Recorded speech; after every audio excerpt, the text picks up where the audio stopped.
Pemirsa, sidang mediasi gugatan citizen lawsuit dugaan ijazah palsu Presiden ke-7 RI Joko Widodo kembali digelar di Pengadilan Negeri Solo hari ini.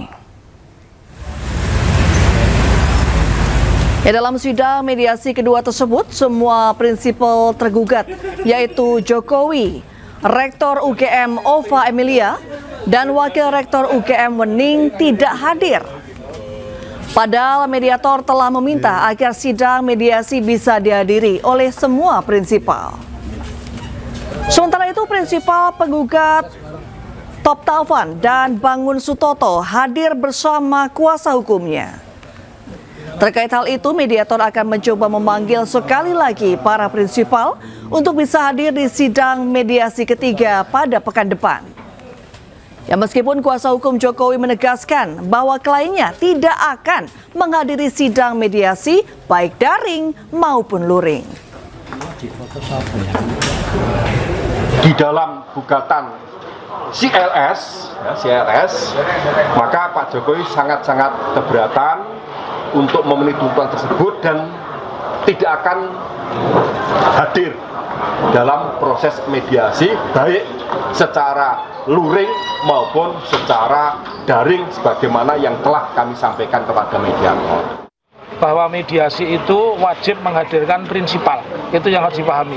Jadi kalau prinsipal tidak hadir ya berarti dia tidak menghormati. Karena tidak menghormati ya berarti bisa dipastikan kemungkinan besar apa yang kami inginkan tentang ijazah itu tidak akan pernah terwujud, ya. Dan sesuai dengan pernyataan awal ketika kami memasuki ruang pengadilan tadi, kami mengatakan kemungkinan besar Pemirsa, hari ini Nadiem Makarim, mantan Mendikbudristek, diperiksa oleh penyidik Jampitsus Kejagung RI. Nadiem diperiksa sebagai saksi untuk tersangka lainnya terkait kasus dugaan korupsi laptop.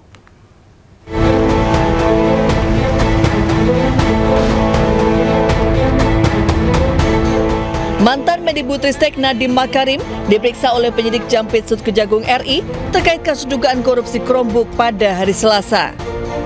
Nadiem diperiksa sebagai saksi untuk tersangka lainnya di Kejari, Jakarta Selatan.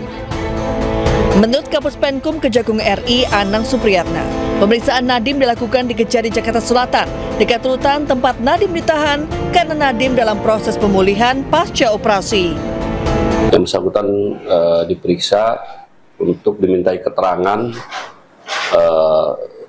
sebagai saksi untuk tersangka lainnya. Kenapa dipiksus, Pak? Kenapa di Kejari? Kan rutannya di sana. Terus yang kedua juga secara ini maksudnya baru sembuh dari kesehatan operasi supaya tidak terlalu jauh. Penyidik terus mendalami bukti-bukti untuk memperkuat berkas perkara dan mengembangkan penyidikan terhadap pihak-pihak lain yang diduga terlibat dalam proyek pengadaan Chromebook di Kemendikbudristek periode 2019-2022. Ya, perburuan terhadap buronan kakap Riza Khalid memasuki babak baru yang lebih agresif oleh Kejaksaan Agung. Beberapa aset berupa rumah, tanah, dan kendaraan sudah disita oleh Badan Pengolahan Aset Kejaksaan Agung.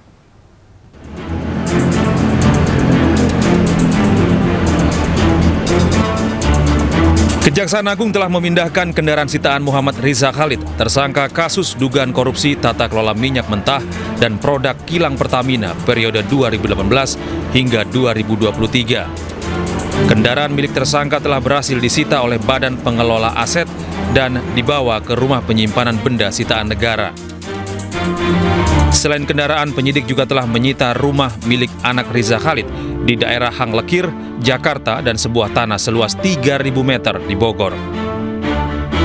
Memang dalam penanganan perkara pengolahan minyak mentah yang dimana ada salah satu tersangkanya ada MRC yang sekarang sedang menjadi DPO kita, kita di samping kita melakukan pengejaran terhadap yang bersangkutan untuk dihadirkan di Indonesia, penyidik juga melakukan kegiatan aset tracingnya, di mana ada beberapa aset yang sudah kita dapat dan ada beberapa kendaraan mewah yang sudah kita sita kurang lebih hampir 10 unit lebih ya.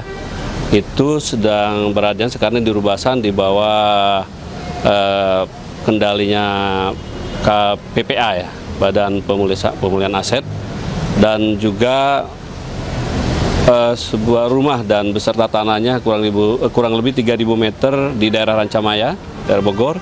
Dan terakhir kemarin penyidik juga sudah melakukan penyitaan aset berupa tanah dan bangunannya berupa rumah di daerah Hangkelir 11, Wayan Baru, Jakarta Selatan atas nama putri dari yang MRC sendiri. Perburuan terhadap Riza Khalid masih terus dilakukan oleh pihak Kejagung dengan melakukan permintaan red notice dari Interpol yang hingga kini diharapkan bisa segera didapatkan.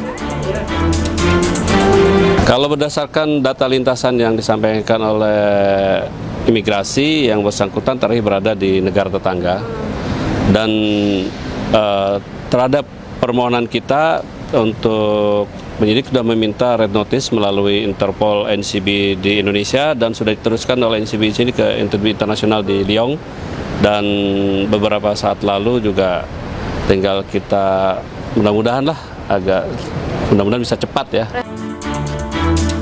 Agar mempermudah penangkapan tersangka, pencabutan paspor tersangka menjadi langkah taktis untuk mengunci ruang geraknya di luar negeri.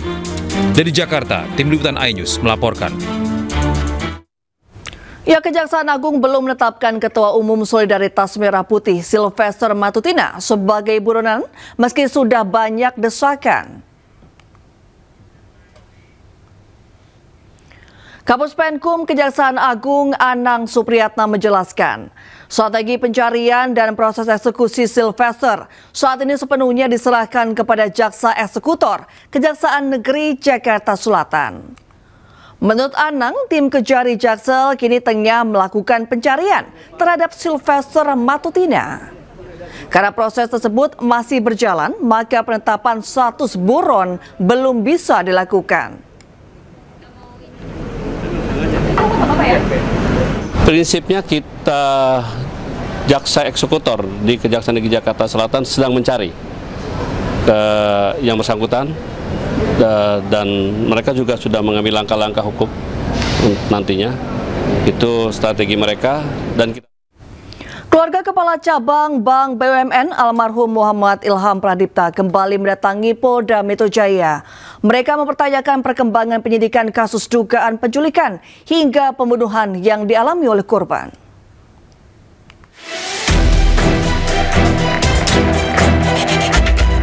Didampingi kuasa hukum, keluarga Muhammad Ilham Pradipta tiba di Mapolda Metro Jaya. Mereka datang untuk memberikan informasi tambahan sebelum berkas perkara dilimpahkan ke kejaksaan. Pasalnya, kasus penculikan dan pembunuhan ini telah berjalan selama 2 bulan. Kita semua ini tadi ketemu Pak Wadir, Pak Putu Kolis, diterima dengan baik. Namun waktunya memang tidak bisa berlama-lama karena beliau harus mendampingi Pak Kapolda acara di Kementerian Hukum HAM gitu. Tapi nggak apa-apa, semua aspirasi sudah nyampe dan dijawab beliau menyampaikan penerapan pasal pembunuhan itu sudah disepakati bersama Jaksa Penuntut Umum dalam gelar ekspos minggu kemarin, nggak tahu harinya apa gitu. Jadi kami dikabari tadi bahwa atas peristiwa ini kemudian akan diterapkan pasal pembunuhan. Sebelumnya, Polda Metro Jaya tidak menggunakan pasal pembunuhan terhadap para tersangka dengan alasan para pelaku tidak memiliki niat membunuh korban. Pihak keluarga juga mendesak penyidik untuk mendalami hasil autopsi guna memperjelas waktu kematian korban saat insiden terjadi. Mungkin kami dari keluarga tentu mohon doa dan support teman-teman media untuk bisa mengawal proses hukum ini sehingga keadilan bagi keluarga itu betul-betul bisa terwujud. Sesungguhnya ini bukan hanya untuk almarhum tetapi juga untuk dunia perbankan, untuk para bankir yang memang bersih dan baik. Sebelumnya, Muhammad Ilham Pradipta, Kepala Cabang Bank BRI Cempaka Putih ditemukan meninggal dunia usai menjadi korban penculikan pada Agustus lalu. Dari Jakarta, Amrina Rida Laksana, Jemi Jasin, iNews melaporkan.